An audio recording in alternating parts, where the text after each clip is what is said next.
हगे रंगे दी हो बर काठा वाला के रंगे दी हो हगे रंगे दी हो हगे रंगे दी हो बर काठा वाला के रंगे दी हो हगे रंगे दी हो हगे रंगे दी हो बेला कपी वाला के रंगे दी हो हगे रंगे दी हो हगे रंगे दी हो बेला कपी वाला के रंगे दी हो आगे गोर गोर गलिया छुए दी हो गोर गोर गलिया छुए दी हो आगे गोर गोर गलिया छुए दी हो आगे रंगे दी हो हगे रंगे दी हो बरही वाला के रंगे दी हो हगे रंगे दी हो हगे रंगे दी हो बरही वाला के रंगे दी हो होलिया में आ जाए तो पिया बाबू लेके सूती ले दाटिया बा होलिया में आ जाए तो पिया बाबू लेके सूती ले दाटिया बा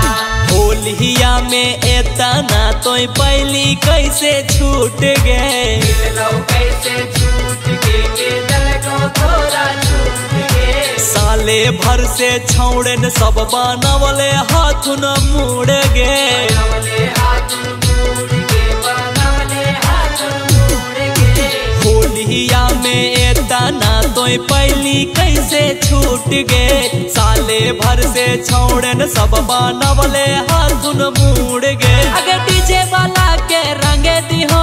झंडा वाला के रंगे दी हो अगर टेम्पू वाला के रंगे दी हो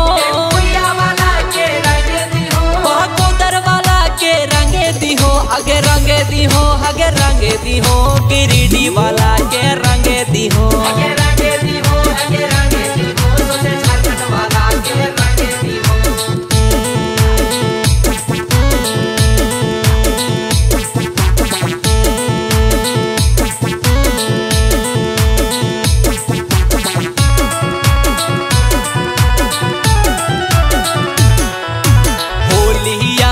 सब के पिचकारी टाना टान गे टाना टान गे पिचकारिया टाना टान गे लाल पियर रंगवा डाल दे थुन दाना दान गे दाना दान डाल दे तू दाना दान गे होलिया में सब के पिचकारी टाना टान गे लाल पियर रंगवा डाल दे थुन दाना दान गे कोडरमा वाला के रंगे दी हो धर्मा वाला के रंगे दी हो चौपारण वाला के रंगे दी हो भारत वाला के रंगे दी हो रांची वाला के रंगे दी हो आगे रंगे दी हो हगे रंगे दी हो हजारीबाग वाला के रंगे दी हो हगे रंगे दी हो हगे रंगे दी हो सोचे झारखंड वाला के रंगे दी हो आगे गोर गोर गलिया छुए दी हो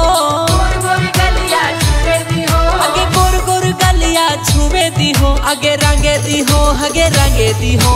बरही वाला के रंगे दी हो हगे रंगे दी हो हगे रंगे दी हो बरही वाला के रंगे दी हो आगे रंगे दी हो हगे